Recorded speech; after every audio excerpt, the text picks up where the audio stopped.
पुराने समय की बात है, एक गिद्ध अपने मित्रों के साथ सैर पर जा रहा था। वह गिद्ध अपने मित्रों को अक्सर कहानियां सुनाता रहता था। उस गिद्ध की कहानियां सभी को बड़ी पसंद थी। तभी सैर पर जाते हुए उस गिद्ध का एक मित्र कहता है कि अरे गिद्ध भाई, आज भी हमें कोई ज्ञानवर्धक कहानी सुनाओ। तब गिद्ध सुनाता है। एक समय की बात है, बैकुंठ नामक राज्य में एक राजा शासन करता था, जिसका नाम इंद्रजीत था। राजा इंद्रजीत न केवल अत्यंत पराक्रमी और बुद्धिमान थे, बल्कि उनके स्वभाव में अद्भुत नम्रता और दया भी समाहित थी। एक दिन की घटना है, जब राजा इंद्रजीत शिकार से लौट रहे थे। रास्ते में उन्हें एक अद्भुत और विचित्र महात्मा दिखाई दिया, जो अपनी झोपड़ी के बाहर जलते हुए अंगारों पर लेटा हुआ था और उन अंगारों को चबा भी रहा था। यह दृश्य देखकर राजा इंद्रजीत आश्चर्यचकित हो गए और सोचने लगे, यह महात्मा कौन है और आखिर ऐसा अजीब व्यवहार क्यों कर रहा है। राजा तुरंत उस महात्मा के पास पहुंचे और विनम्रता से बोले, मुनिवर, आप यह क्या कर रहे हैं? क्या इस तरह जलते हुए अंगारों पर लेटने और उन्हें चबाने से आपको पीड़ा नहीं होती? महात्मा ने उनकी बात सुनते ही गुस्से में आकर राजा को डांटते हुए कहा, अरे मूर्ख, तू मेरे जीवन की इस उलझन में न पड़ और अपने काम से काम रख। जो कुछ मेरे साथ हो रहा है, वह मेरे पिछले जन्मों के कर्मों का परिणाम है। अब यहाँ से चला जा और मुझे मेरे हाल पर छोड़ दे।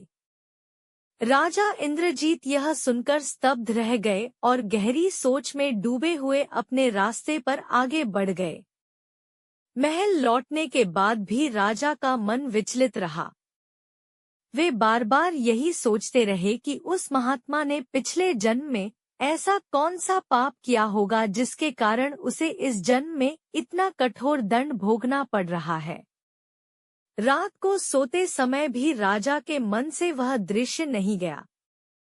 उन्हें स्वप्न में भी वही महात्मा अंगारों पर लेटा और अंगारे चबाते हुए दिखाई दिया। अगली सुबह होते ही राजा इंद्रजीत ने अपने पूरे राज्य के ज्योतिषियों, साधुओं और ब्राह्मणों को दरबार में बुलाने का आदेश दिया।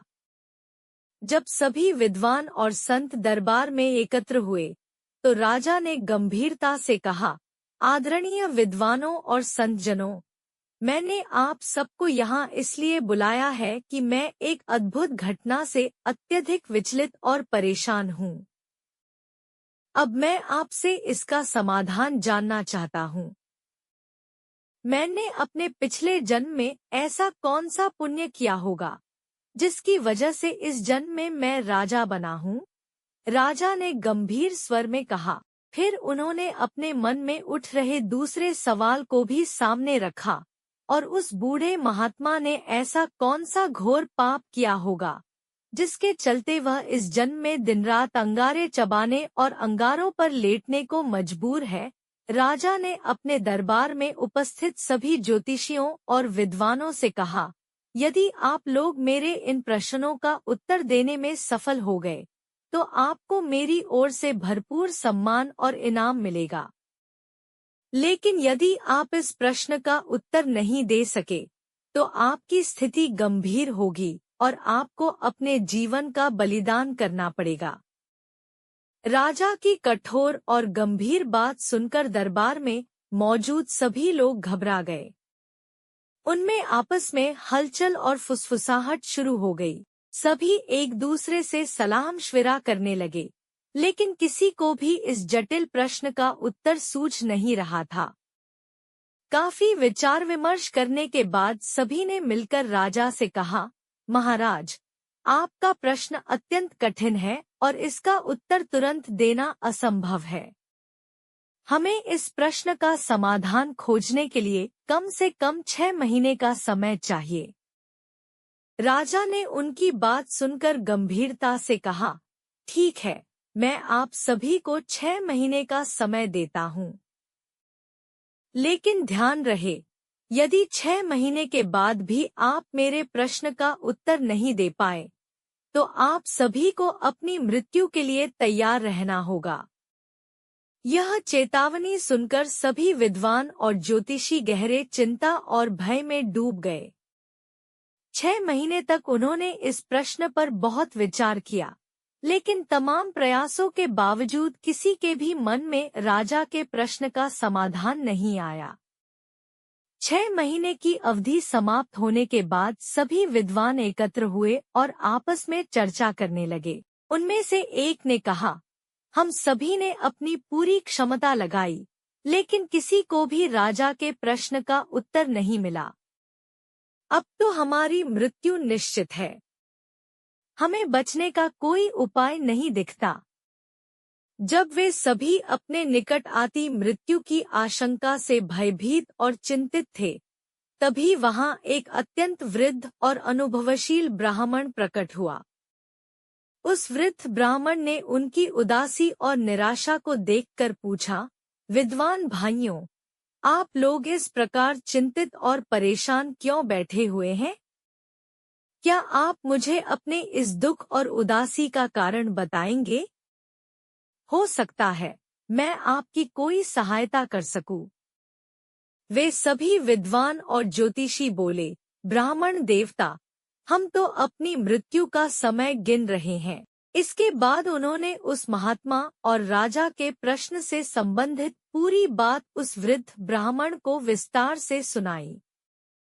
वह ब्राह्मण गंभीरता से मुस्कुराया और कहा, क्या इतनी सी बात के लिए आप लोग इतने परेशान हैं?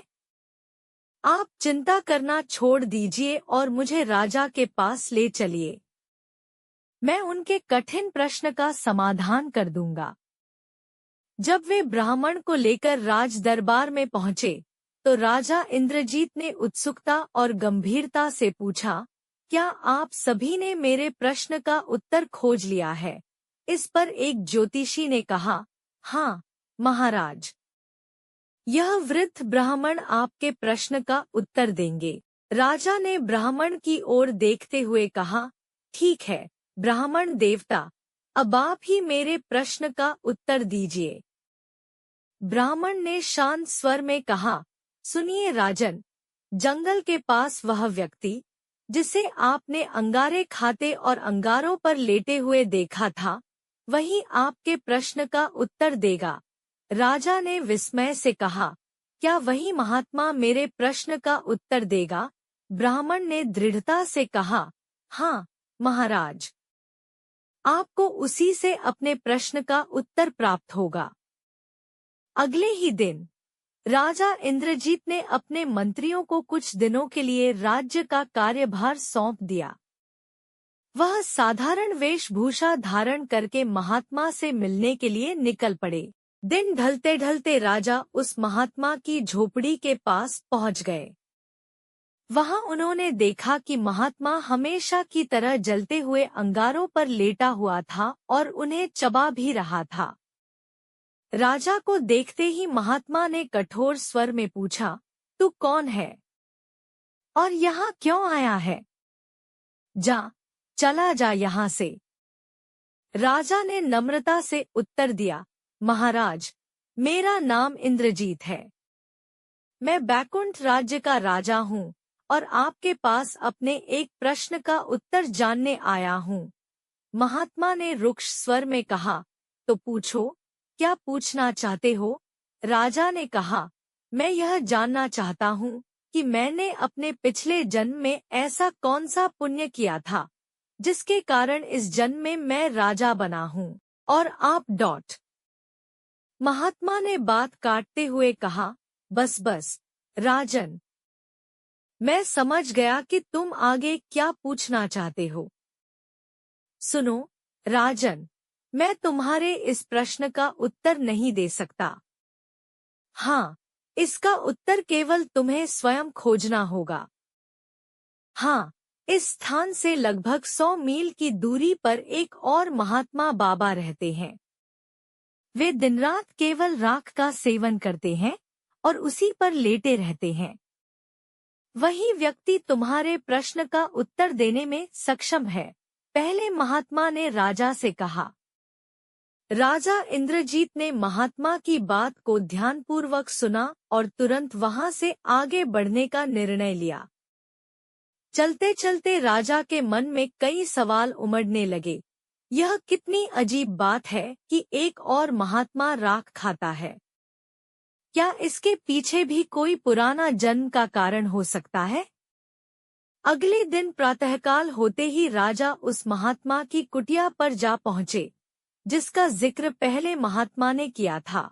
जब राजा वहां पहुंचे तो उन्होंने देखा कि वह महात्मा सचमुच राख पर लेटा हुआ है और राख खा रहा है। यह देखकर राजा ने विनम्रतापूर्वक प्रणाम किया और महात्मा से पूछा, प्रणाम महाराज, आप कौन हैं और आप इस प्रकार राख क्यों खाते हैं? महात्मा ने राजा की बातों को सुनने के बाद पूछा, तुम कौन हो और मेरे पास किस कारण आए हो? राजा ने स्वयं का परिचय दिया और अपने आने का उद्देश्य भी विस्तार से समझाया। राजा ने कहा, मैं बैकुंठ का राजा इंद्रजीत हूँ। मैं यहाँ आपके पास अपने एक जटिल प्रश्न का उत्तर जानने के लिए आया हूँ। कृपया मेरी सहायता करें। महात्मा ने गंभीर स्वर में कहा, राजन, मैं तुम्हारे प्रश्न का उत्तर देने में पूरी तरह से सक्षम हूँ, लेकिन यदि तुम अपने प्रश्न का सटीक समाधान चाहते हो तो तुम्हें सरपनगर जाना होगा। महात्मा ने विस्तार से समझाते हुए कहा, सरपनगर में तुम्हें चंद्रगुप्त नाम का एक सेठ मिलेगा। तुम उसके घर के बाहर बैठ जाना। आज रात ठीक 12 बजे उसके यहाँ एक पुत्र का जन्म होगा, लेकिन वह बालक सुबह 4 बजे तक मर जाएगा।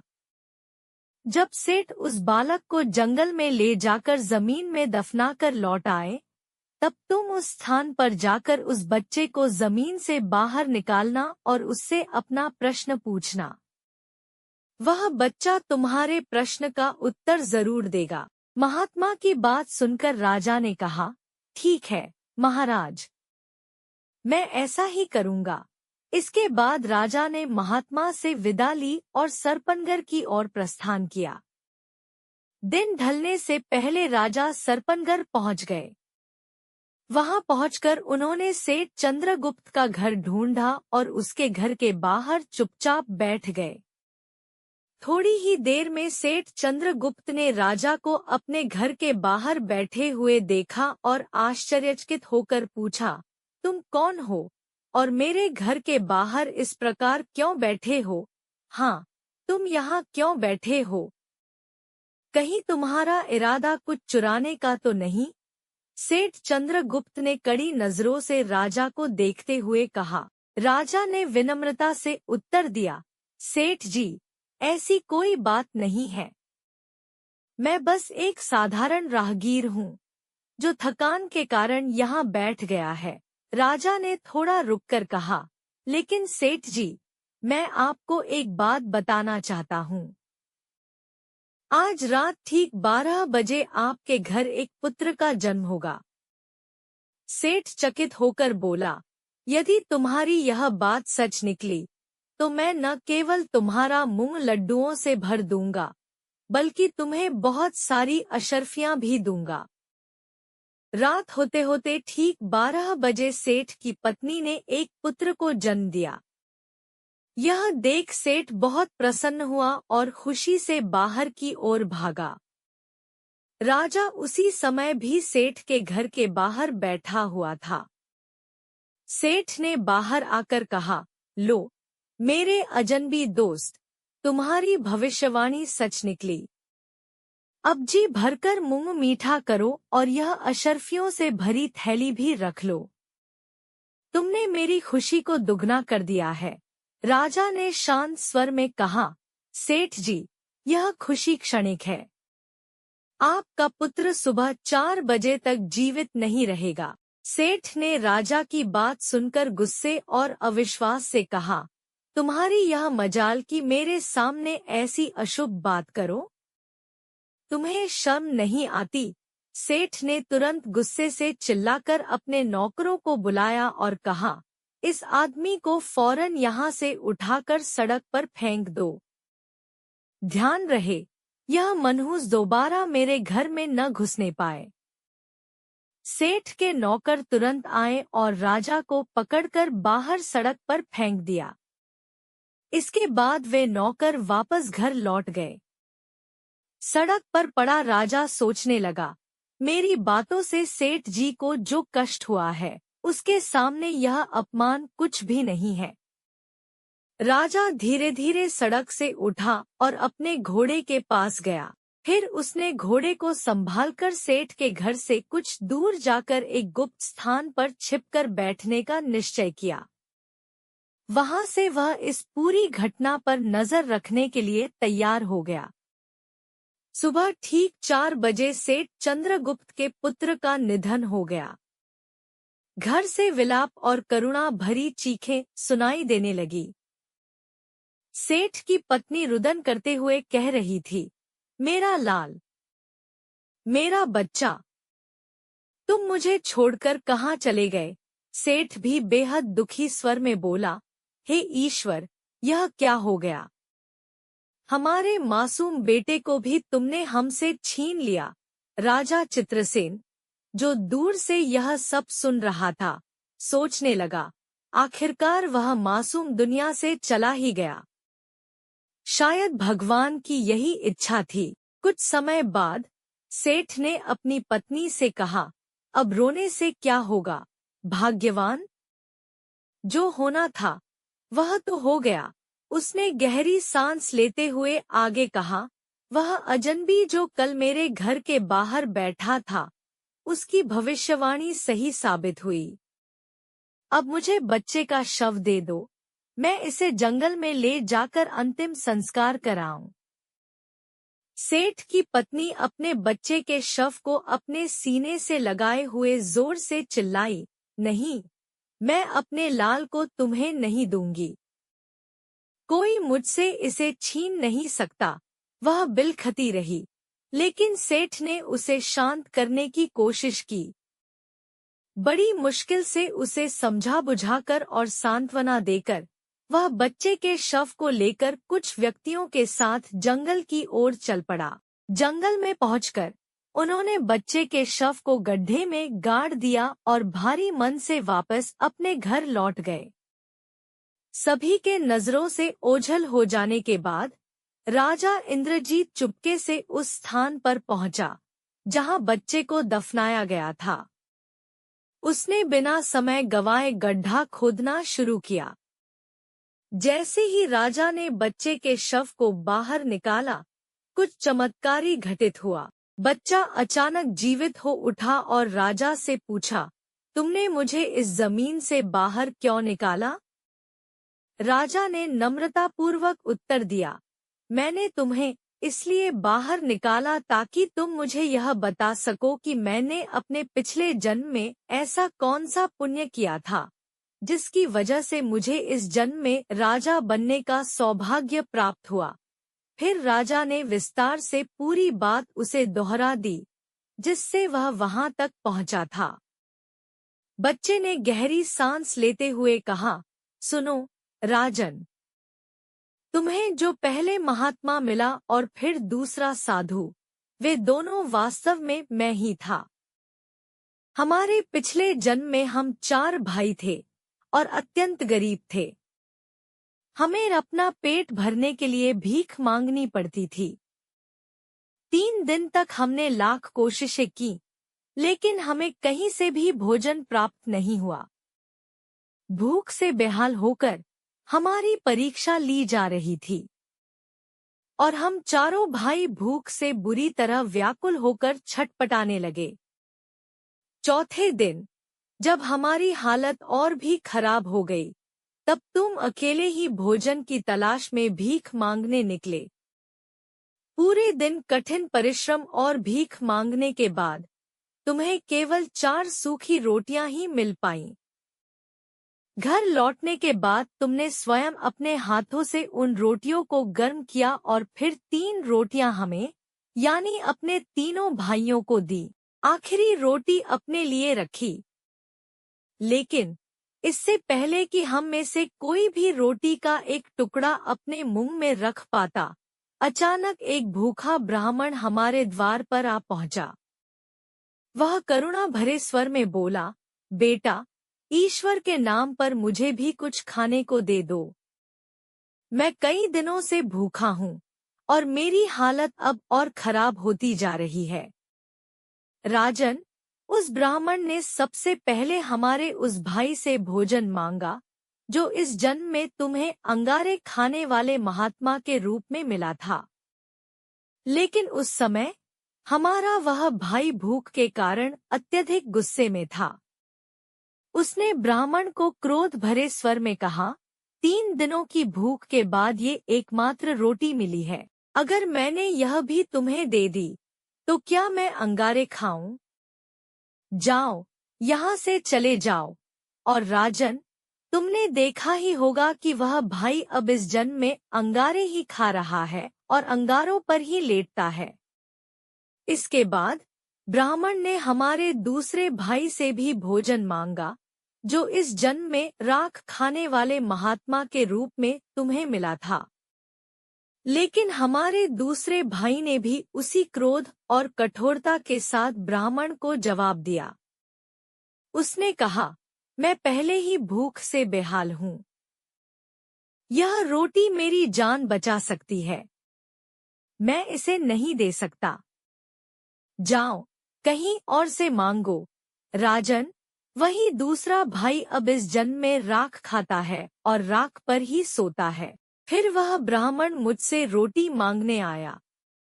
मैंने उसे कठोर वचन तो नहीं कहे, लेकिन विनम्रता से मना कर दिया।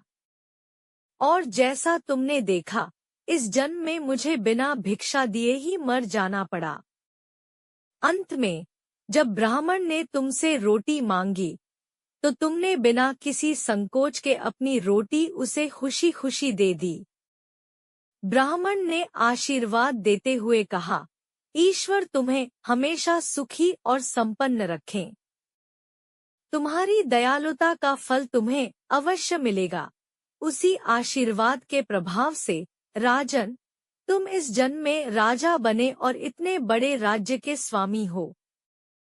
तुम्हारी उदारता और त्याग ने तुम्हें यह गौरवपूर्ण जीवन प्रदान किया। बेटा, मेरा आशीर्वाद है कि तुम हर जन्म में राजा बनो और सुख समृद्धि का जीवन व्यतीत करो।